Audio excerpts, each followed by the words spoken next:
Assalamualaikum warahmatullahi wabarakatuh. Selamat datang di channel Sobat Hales. Tetap semangat belajar. Semoga channel ini bermanfaat untuk teman-teman semua. Namun sebelum kita mulai, jangan lupa klik tombol subscribe dan tombol lonceng agar teman-teman tidak ketinggalan notifikasi update terbaru dari channel Sobat Hales. Pada pertemuan ini akan membahas mengenai perancangan dan implementasi basis data menggunakan DB Designer.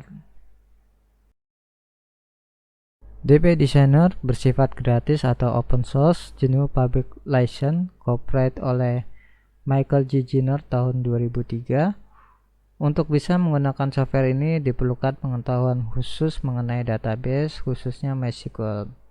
DB Designer 4 menyediakan fitur model visual dari database, mulai dari reverse engineering untuk secara otomatis mengambil model dari database yang ada, dan alat pemodelan yang luas. Editor untuk sinkronisasi yang akan menerapkan perubahan model secara otomatis ke database. DB Designer 4 mendukung dua user interface dan switchable. Desain mode digunakan untuk membuat model database secara visual. Mode query digunakan untuk bekerja dengan data tabel dan membangun perintah SQL untuk query yang kompleks dalam PHP atau PHP atau bahasa pemrograman yang lain. Model ini dibuat dalam DB Designer 4 disimpan dalam bentuk XML. Fabulous Force Database Designer 4 atau DB Designer 4 adalah salah satu perangkat lunak bantu untuk perancangan basis data dengan komponen-komponen atau notasi-notasi. Kita masuk dalam tampilan jendela DB Designer 4. Sekilas fasilitasnya tampil mirip dengan Adobe Illustrator dan Photoshop. Di sebelah kiri tool yang tersedia diantaranya table, relation, label, lembar kerja, gambar. Sebelah kanan navigator dan info, data type dengan tab common dan all type, serta DB model all table, kemudian dukungan ekstensi drag and drop. Berikut ini contoh penggunaan DB Designer 4. Kita akan menggunakan komponen table dan relasi.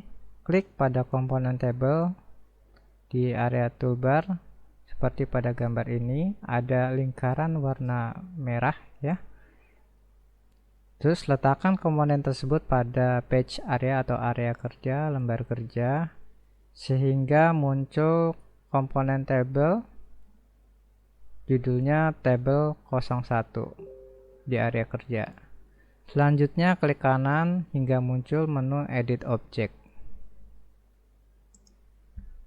Menu edit object akan menampilkan jendela table editor, dan pada table editor kita bisa menentukan properties dari table seperti nama table, tipe data, primary key, dan sebagainya. Ubah dan simpan properties table 01 menjadi table faktur. Struktur tabelnya seperti pada pembahasan LRS tanpa ada foreign key seperti gambar berikut. Kalau sudah muncul tampilan jendela table editor, buat table faktur berserta field, data type, kemudian klik tanda centang untuk mengakhiri pembuatan table faktur. Ulangi langkah-langkah tersebut menggunakan komponen table di table faktur sebelumnya untuk membuat tabel barang dan langganan, seperti pada pembahasan LRS tanpa foreign key. Setelah melakukan langkah-langkah sebelumnya, maka dihasilkan tabel berikut, yaitu tabel faktur dengan field, nomor faktur, tipe datanya, karakter, jumlahnya 4, kemudian tanggal, tipe datanya date. Tabel barang dengan kolom nomor barang, karakternya berjumlah 4. Selanjutnya kolom nama barang, karakternya berjumlah 20, kemudian untuk kolom harga atau feed itu tipe datanya double. Selanjutnya tabel langganan, di sini ada 3 kolom, nomor langganan, dengan tipe data karakter jumlahnya 4, kemudian nama langganan dengan tipe data karakter jumlahnya 20, kemudian keterangan langganan di sini dengan tipe data karakter jumlahnya 20. Untuk membuat relasinya dilakukan langkah berikut, yaitu membuat relasi one to many antara langganan dengan faktur. Caranya klik komponen 1 min n relation pada toolbar seperti gambar ini yang ada lingkaran merah. Klik di tabel langganan, kemudian klik di tabel faktur sehingga muncul komponen relasi yang menghubungkan kedua tabel. Selanjutnya langkah berikut membuat relasi many to many antara faktur dengan barang dengan cara mengklik komponen nm relation pada toolbar seperti gambar berikut. Oke, klik di tabel faktur kemudian klik tabel barang sehingga muncul komponen relasi yang disertai muncul tabel baru, yaitu faktur underscore hash underscore barang dan foreign key nomor faktur dan nama barang berada pada tabel tersebut seperti pada gambar ini.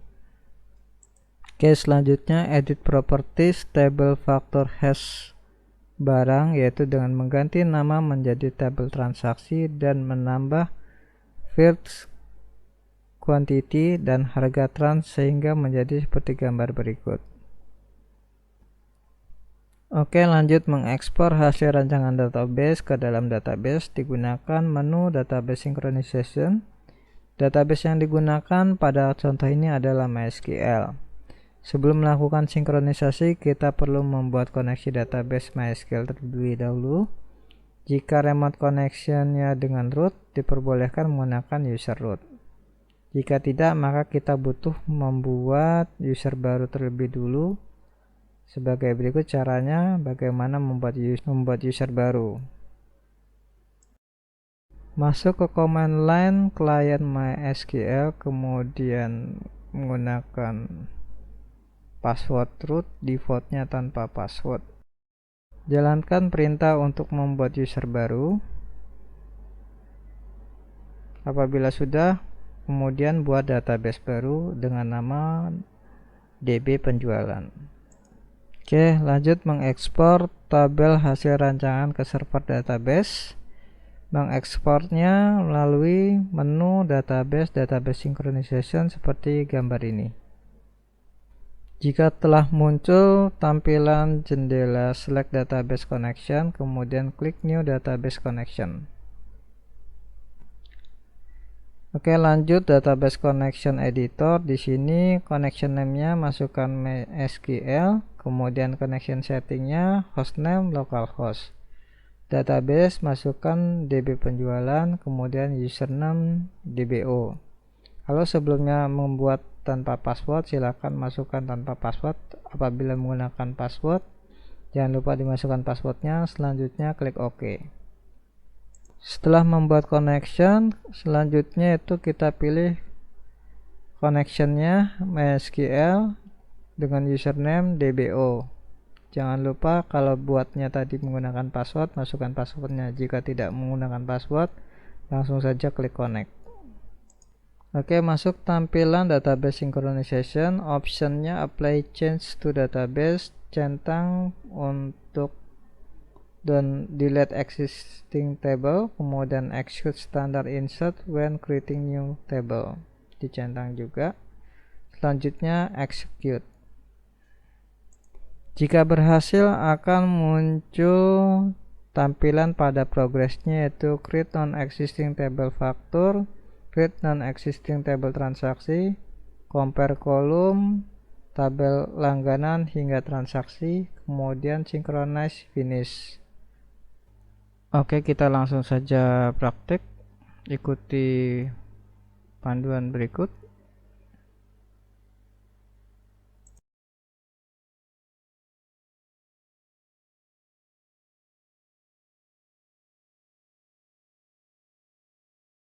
Setelah membuat database, sekarang kita buat tabelnya.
Sekarang kita membuat relasi antara tabel.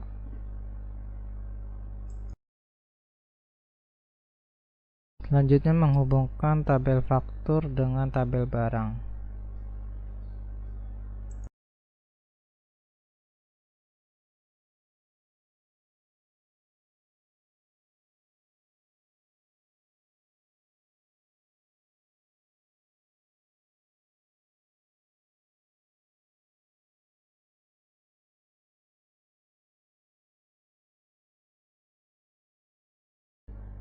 Oke, kemudian kita rubah nama tabel faktur hash barang menjadi tabel transaksi, kemudian kita tambahkan beberapa kolom atau field.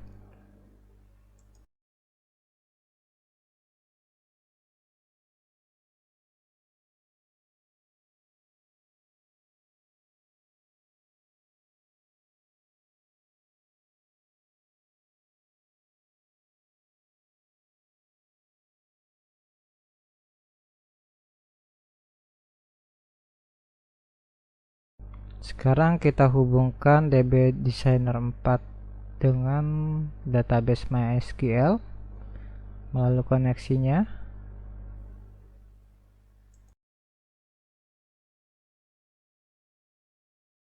Database sudah terhubung. Kita masuk ke tahap database synchronization. Ini akan menghubungkan ke database MySQL kita. Oke, kita pilih koneksinya, connect. Optionnya apply change to database, kemudian tick untuk don't delete existing table, serta execute standard insert. Klik execute, kemudian kita cek semuanya oke. Close.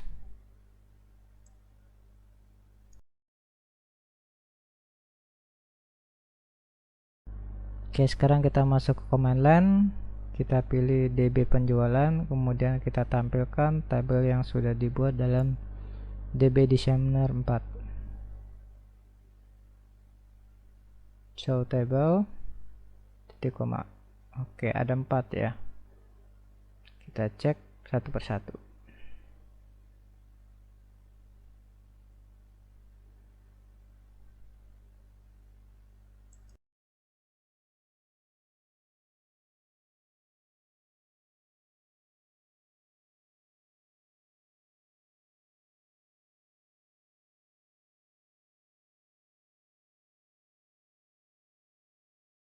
Selanjutnya diskusikan latihan 1 dan latihan 2 di dalam grup.